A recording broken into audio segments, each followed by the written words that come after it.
race number 3, the start of our Peak 6 event.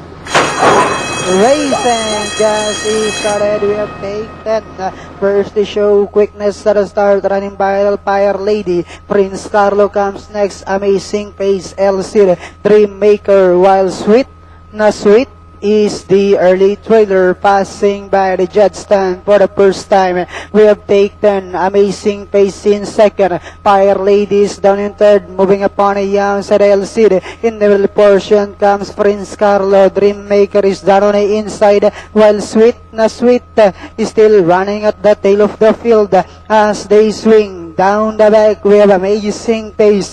Now moves up by a length and a half. Take 10, drops back in second. Moving up now on the outside is LC. Fire Ladies down in fourth.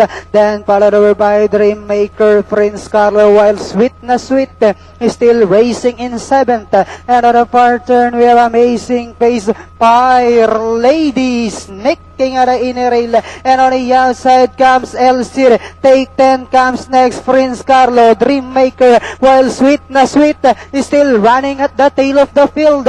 And Diana went entering the home stretch. We have Fire Lady, El Cid now moving upon the outside, about to throw the challenge as they swing for home. Fire Lady, El Cid is on the outside, Prince Carlo, and on the outside comes Amazing Pace with about 100 meters up the race. Fire Lady, El Cid is on the outside, now moves up to take the lead, and finally it's El Cid.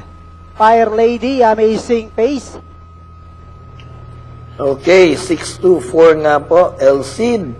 Beating itong si Fire Lady at pumangatlo, it's si Amazing Pace. Yes, at nakita naman natin yung finishing kick ni El Cid, no? And this is the apprentice rider, R.C. Landayan, about to check in his weight of 51 kilograms. 1.38 sarado ang tinapos ng kabayong El Cid over 1,500 meters with quarters of 19, 26, 25, and finishing at 28.